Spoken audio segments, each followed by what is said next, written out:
Today's review, I'm just going to go around the bag, show you some of the features, have a look inside the bag, and give you my perspective of why I decided to go with the Enduristan as opposed to some of the other options out there, because there's a ton of options. The bag is called the Sandstorm 4H tank bag, and the capacity is 7 liters, and it is waterproof.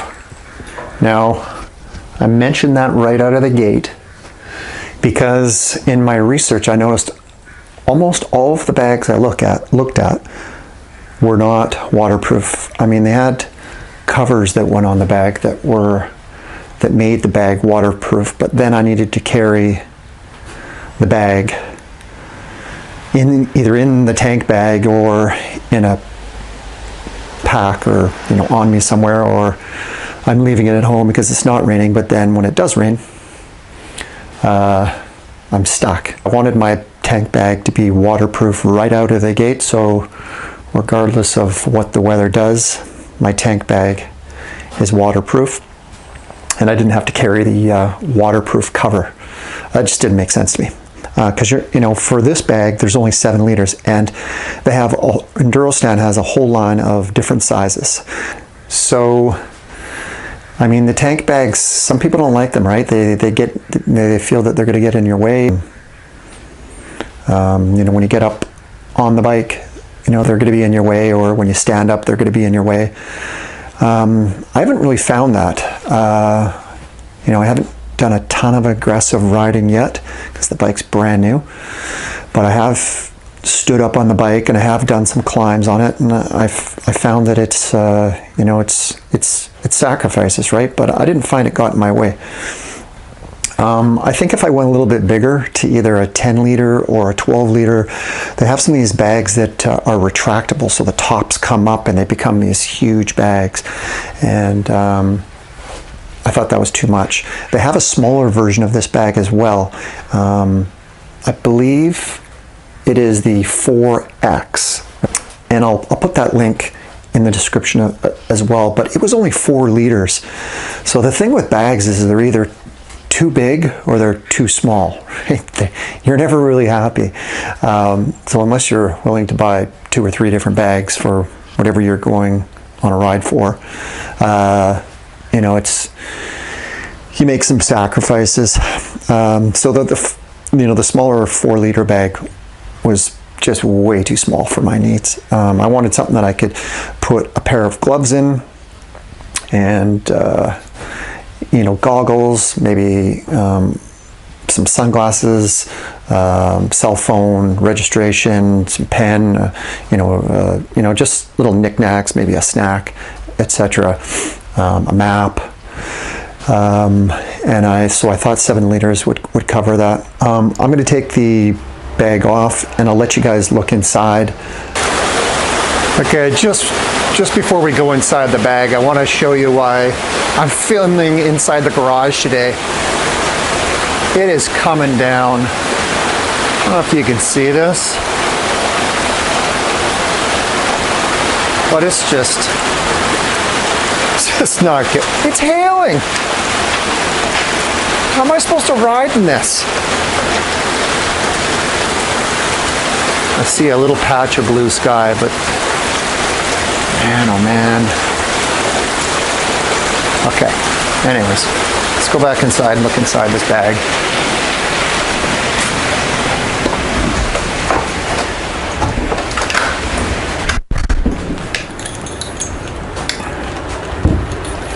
Let's have a look inside the Enduristan Sandstorm 4H.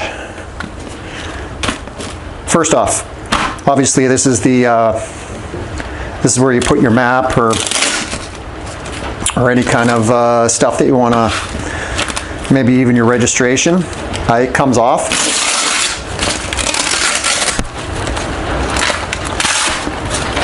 So there's a little,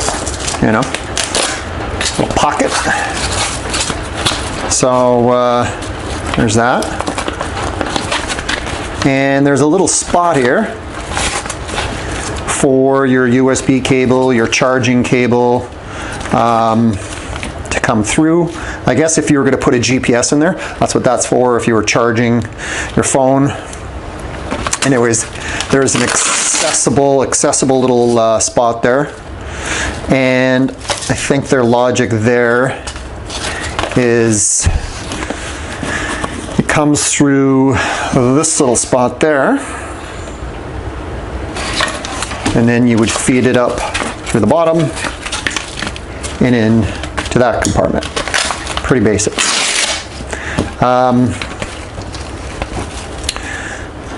So there's that. So looking into the bag, I was surprised how much 7 liters can hold. Like, I had a hoodie jacket in this and everything that you see now. Oh, minus the gloves, because I was wearing the gloves. So just to give you an idea of what I've got in this bag, and it's got a ton more room. So I've got a spare pair of gloves. I've got a tire repair kit. That's pretty heavy. And I'm going to review this too. This is an Enduristan tool pack. This thing's amazing. But I mean, that's pretty significant. That takes up a lot of room. I really don't have anything else in the bag. But that's going to change for sure when I go on trips. So there's a little compartment here. So if you want to take that out completely, you can. You can move that around. There's a, let you have a look.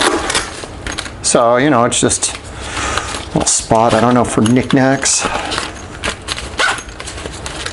But what really stands out is everything is just, it's well engineered.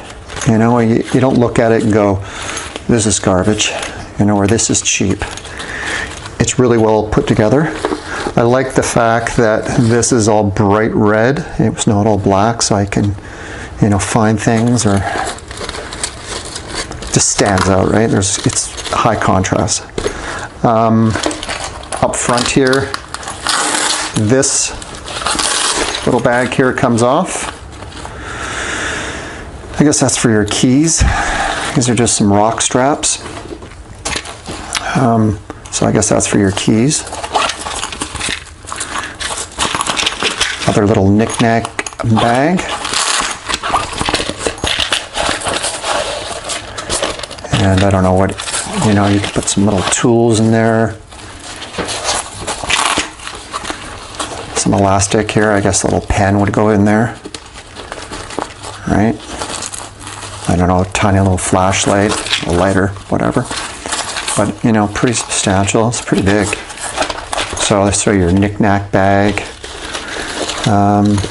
So there's this compartment, this little zipper compartment, and your main space. And you've also got all these little elastic loops. There's, you know, there's like 8 of them, 9 of them there. So you can put little pens, tools, wrenches, whatever. And there's another zipper and a little compartment. So, you know, nothing earth-shattering, but you know, it's good stuff. Little carry handle, made out of rubber, and a little side pocket here that you can put, you know, a tire gauge, or a pen, or whatever, something, you know, that you'd want to access really quickly. You know, maybe even some sunglasses. I think it's important to note that these zippers that they put on with these bags, and the seams, I don't know if you guys can see that. So I'll let you have a look. But there's no water penetrating that. They zip up nicely.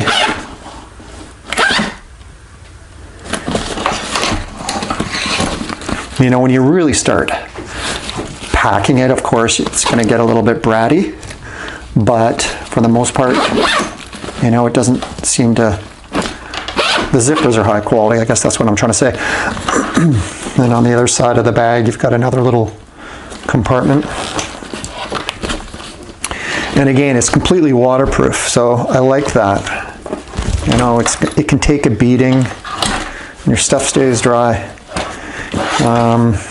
This little charging, routing entry point, I don't see any water getting through that as well, because there's an overlap. So the entry point is up high, so it comes down quite deep, or quite a ways, so the water would have to like somehow get up there. I don't see that happening. My stuff stayed dry, and you saw the weather outside. Pretty wet out.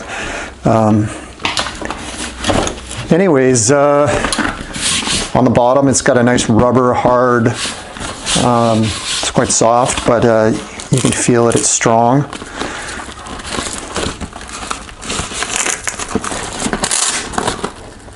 It's interesting. It's almost like another, I just discovered this, it looks like there's another compartment. I don't know what you would put there, but you could put something there because it's locked off with some Velcro. So that's kind of cool. Just having a look at the back end now, so the back end doesn't unlock. The buckles, last but not least, the buckles, they're a stretch material. You know, so you can, you know, crank them down, I guess. And then the back side's got some Velcro, so after you've got it to the spot that you want, you know, you haven't got these, you know, flappy dangle things driving you nuts when you're bombing along the highway. But the buckles, they seem, you know, they don't look cheap. So kind of just to summarize, I went with this bag because I felt it was the best bag on the market. I truly did. But it was the price point, you know, I thought it was a good price point as well, so it was good value for the dollar. And I like all of their products. I don't know, you probably didn't look at the bike there, but I've also got some Enduristan Blizzard in a medium, some saddlebags I'm going to review. Love their stuff. I'm also going to review this tool pack that I think is amazing as well. So you can see that I support their stuff, and it's because I've done a lot of research. I looked at the Wolfman. I looked at basically all of them, and looked at their price point. I looked at how they were built. I looked at how they mounted.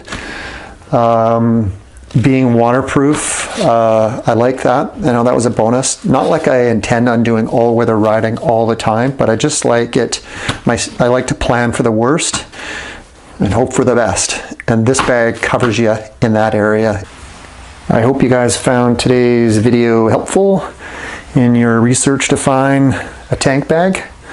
If you liked, please like and share, and yeah, please subscribe. Thanks for joining me, guys. We'll talk to you later. Cheers.